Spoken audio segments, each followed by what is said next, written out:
Welcome back, ladies and gentlemen. You're watching Startup Central, and let's now move on to a conversation that's been raging on for a while. Should you work harder or smarter? Well, Michael Dell, the CEO of Dell Technologies, recently said that today's workforce should work smarter and not harder. In fact, he said that they should also have a good mix of working and playing. He said, and I quote, "I realized long ago there's a point of diminishing returns to the hours worked in a day." Remember, these comments of his are generating a lot of interest on social media. They seem to be sharply in contrast to the hustle culture that's celebrated across the tech industry, whether in India or abroad, because there have been some vocal proponents of the hustle culture. But the question then is, are companies walking the talk when they speak publicly about work-life balance versus productivity? And if companies ask for productivity, why have employee wages not kept pace? Discussing that and more now is Mohandas, the chairman of Aarin Capital and ex-CFO of Infosys. Thanks very much, Mr. Pai, for joining us here on ET Now. Now, I was just mentioning about the Dell CEO's comments. These are interesting because these are coming in from a tech CEO. But you know, I want to understand from you, is Deloitte actually walking the talk? And is it something that's implementable in India, given the kind of working hours that we have in India, which is nearly 48 hours per week versus some of the other countries? Look, you must not look at work hours, but look at productivity. Okay? Please look at productivity. For example, Chinese productivity is possibly 2 to 3 times that of India. So when people are highly productive, what matters is the work that is done. If people are not productive on an average, or they are freshers, or they require training, they lack work experience, they have to put in the effort. So I think we just cannot take work done per hour, work done per week or something like that. We have to do it. Point number one. Point number two, working hard is an individual attribute. It means that individuals need to work hard to build their skills, to build up their knowledge base, so they become more and more valuable. They don't remain in the same place. And if you want to build up large quantum of skills in the shortest possible time, you have to work hard. Now, what Dell is saying is motherhood statements. Every CEO will only talk like that. Now, you know, Dell will want to have very good communication. He wants to be seen as a very forward-looking guy and all the nice stuff. They will talk. But you must ask the people in the floor, people in this company, and look at data from the company, what kind of hard work did you do? Because Michael Dell's companies, you know, work on very low margins. And you can't make good profits on low margins, right? So I think, you know, we can't go by bland statement made by CEOs for comforting.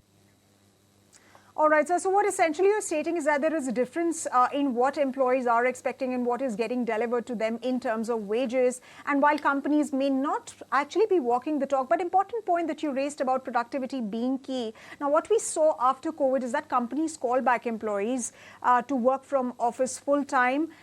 So are they actually interested in measuring productivity? It's very difficult to measure work productivity in a service business. In a factory business, it's easier. In a service business, it's very difficult to measure work productivity, especially in software, because the gap between productivity of a highly skilled person and average person is very wide. All right. But there have to be some measures, and the measures have to be based on work. Let me give you an example. About 60% of the billing in software companies is called time and material. Time and material means you bill for so many hours per day. Okay. Now, if you don't have record to say that the person has actually worked for so many hours and you're billing for so many hours per day, you are raising an invoice for work that has not been performed. I don't think anybody will turn around and talk to you and tell you these details, right? So that is a challenge. So I think we should take this global statement made by global CEOs with a pinch of salt. Okay, so take the statements that have been made by this global CEO of Dell with a pinch of salt is what you're saying. So, but when we talk about work-life balance, that's, of course, the personal side of things is one side of the problem, but largely this is an economic issue as well. And once again, I'll refer to India CAV Ananta Nageswaran's comments, wherein he stated that while companies' profits were at a 15-year high in March 2024, but salaries have not really moved at that pace. So when India Inc. leaders eulogize about long working hours, the reality is that wages are not moving in sync. They're not even able to keep these wages according to inflation numbers. They're not adjusted for inflation. I think we should not, let us not link it to hours and all that because there is contention. But certainly, people at the bottom of the pyramid have not seen an increase in their salaries for the last many years like the CEOs are sent. You look at the IT company, look at the CEO salary 5 years ago, look at it now. You'll find it's gone up 50-60%. The top 5% salaries have gone up 50-60%. Board compensation has gone up in 20, 30, 40%.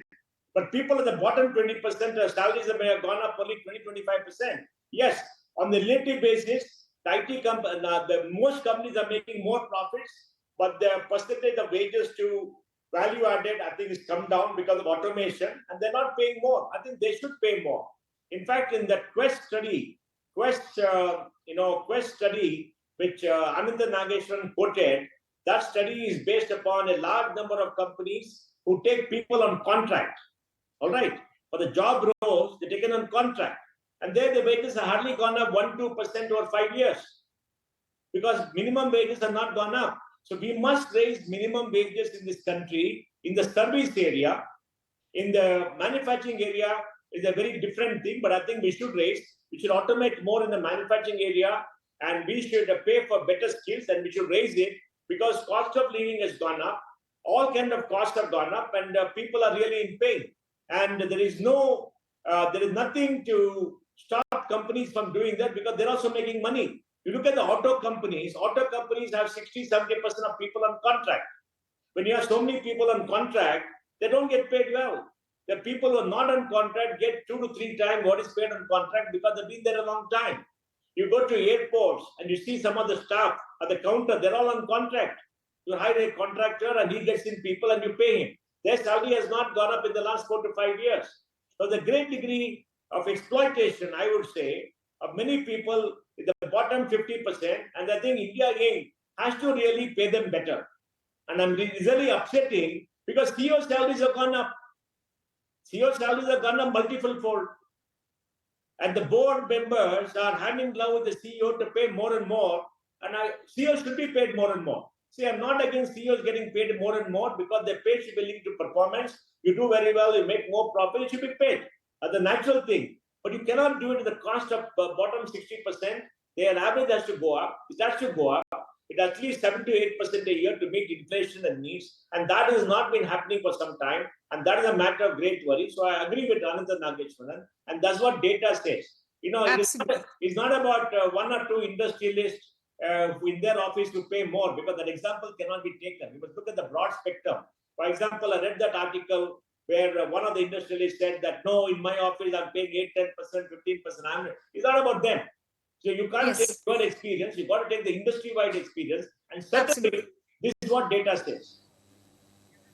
Right. So how are these leaders justified in expressing, longer working hours for employees while they're not really forcing anyone? But the point is that they are making those views public that might influence others. And secondly, to the point that you raised about automation, do you think it is being used as an excuse by companies because of the larger fear around AI taking away jobs? Plus, when you really speak about the jobs market, perhaps there is more supply than demand. Don't mix that so-called toxic work culture. It happened in E&Y because that manager was toxic. All right. Let's not take one example and blow it up to be the average. This doesn't exist. You know how many people are employed totally in India? They get wages every day, every month. 12.5 crore people, 125 million. How many deaths have happened like this? It's very, very rare. That E&Y example was very toxic because the manager was toxic. The manager used to make the juniors work, not let them go home, come whenever they want, do all kinds of stuff. The manager should be sacked. And the CEO of E&Y made a very wrong remark to say, oh, it is not my concern or something like that. He should have been more sensitive. And that blew up. Let's not take that as an example for everybody in industry. Please. We should not take one example and blow it up and say everybody in industry is there. Please. Let's not do that, okay? See, there are multiple issues. One, 60% of India's employees are not, barring the government, are not playing well. Now, in government, the work ethic is very poor, all right? There's no enforcement of discipline across state governments, maybe a little bit in union government, and there's a problem, and they get paid very well. So let's remove government employees. In government, the officers work very, very hard. They put in long hours, okay? They put in long hours, they work very hard, and some people really work very hard. All right, sir. So the bigger idea really is that India Inc. really needs to step on the gas when it comes to managing wages or adjusting wages according to inflation is concerned, while work demands will definitely continue even as we're looking at a rapidly changing future with respect to technology. Thanks very much, sir, on that note for joining us and sharing your thoughts with us right here on ET Now.